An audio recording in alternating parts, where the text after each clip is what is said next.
રાજ્યમાં પૂરનો પ્રકોપ યથાવત, 17 જિલ્લામાં વરસાદ 100%ને પાર. હજુ આગામી 2 દિવસ ભારે વરસાદનું એલર્ટ. કચ્છ અને સૌરાષ્ટ્રમાં વરસાદનું રેડ એલર્ટ. ગઈકાલે પ્રધાનમંત્રી નરેન્દ્ર મોદીએ મુખ્યમંત્રી ભૂપેન્દ્ર પટેલ સાથે વાતચીત કરી સંભવ તમામ મદદની આપી ખાતરી.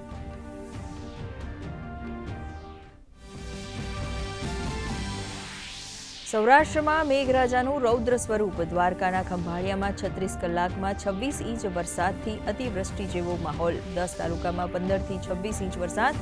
રાજકોટમાં ભારે વરસાદને પગલે 4 ગામ સંપર્ક વિહોણા. 21 શેલ્ટર હોમમાં 2200 લોકોને અપાયો આશરો.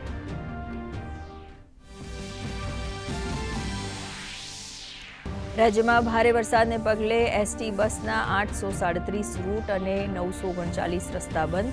અત્યાર સુધી 28,495 લોકોનું સ્થળાંતર. 1,856 લોકોનું કરાયું રેસ્ક્યુ. દ્વારકામાં સરેરાશ 20 ઇંચ વરસાદથી ચારેકોર જળબંબાકારની સ્થિતિ.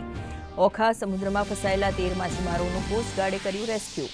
જમ્મુ કાશ્મીરમાં વિધાનસભાની ચૂંટણીના બીજા તબક્કાના મતદાન માટે આજથી નોંધાવી શકાશે ઉમેદવારી. 25 સપ્ટેમ્બરે 26 સીટો માટે મતદાન માટે આજથી 5 સપ્ટેમ્બર સુધી તમામ પાર્ટીના ઉમેદવારો ભરી શકશે ઉમેદવારી પત્ર.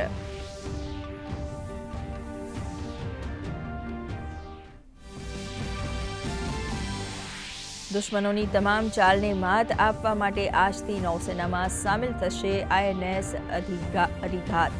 રક્ષામંત્રી રાજનાથસિંહ વિશાખાપટ્ટનમથી આ ઘાતક સબમરીનને નૌસેનામાં કરશે સામેલ.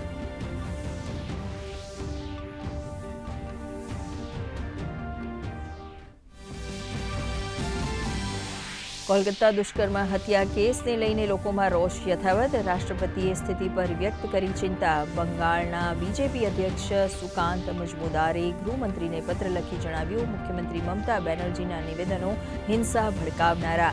આસામના CMએ પણ વ્યક્ત કરી નારાજગી.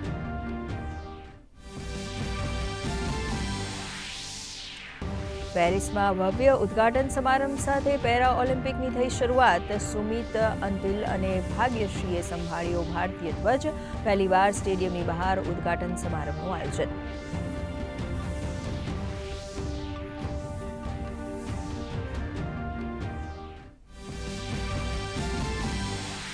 દેશભરમાં આજે ખેલ દિવસની ઉજવણી. હોકીના જાદુગર મેજર ધ્યાનચંદના જન્મદિવસે રાજ્ય સહિત દેશભરમાં અનેક રમતોનું આયોજન.